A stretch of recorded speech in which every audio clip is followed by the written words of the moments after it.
बिस्मिल्लाहिर्रहमानिर्रहीम अल्हम्दुलिल्लाहि रब्बिल आलमीन ټول اول بخونه غواړم د مرې مې په تاسو باندې خرابه تاسو پښتنو قبایلو زه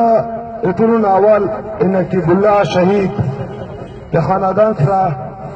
د غم کې د ټولو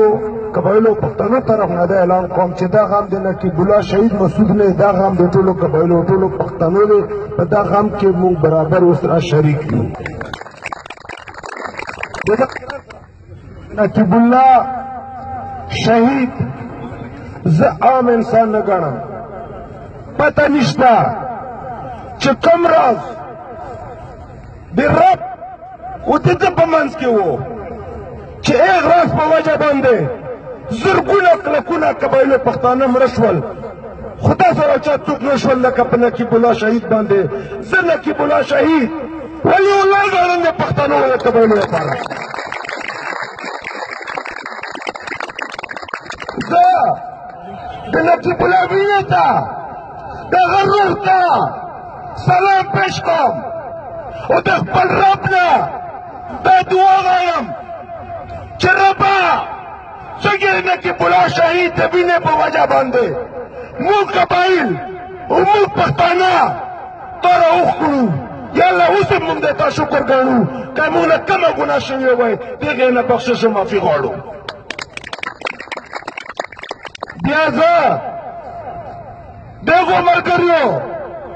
چې د خانه راوتلي وي نن په پېښور کې په اعتماد کې ناست دي دغو ته سلام پیش کوم زړه مې غواړي چې دغو پښې ثبت کړم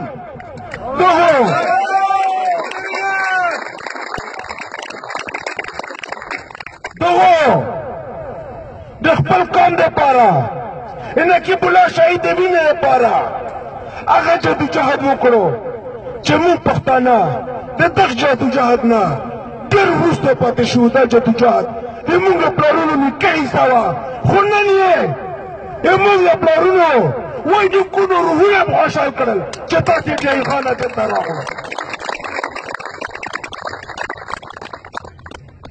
زه دا هم یم چې نقیب الله شهید د هغه وینه د سلام پش کېدو ځکه حقداره ده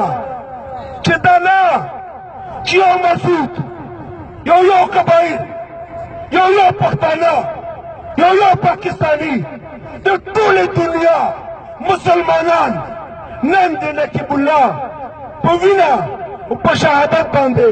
غم راځي خلک ښکاره کوي او دا یې ثابته کړه ټولې دنیا ته چې د قبایلو سره د پښتنو سره ظلم دی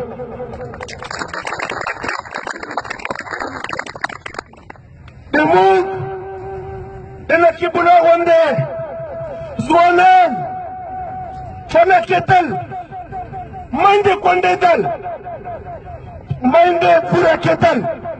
خپل بچي کونډېدل همداسې ښځې کونډېدل د دغه بنیادي وجه د موږ دغه نظام و خو زه په دا باندې الله شکر وباسم چې نن ټول پښتانه او ټول د پاکستان سیاسي لیډران په دا باندې مجبور شول او دا یې ومنله چې دا نظام د دغو قبایلو د نسلونو د تباهي نظام دی خو اوس په دا باندې دا خبره الله پاک دغه ځای ته ورسوله چې نن د نقیب الله شهید په وجه باندې صرف موږ تاسې نه یو راغونډ په کراچۍ کې د جرګې په نامه باندې احتجاج شروع زه تللی وم هلته د جرګې مشران زه ورسره وم د ګورنر سره ملاو شو د آی جي سره ملاو شو ګورنر صاحب بیا هغې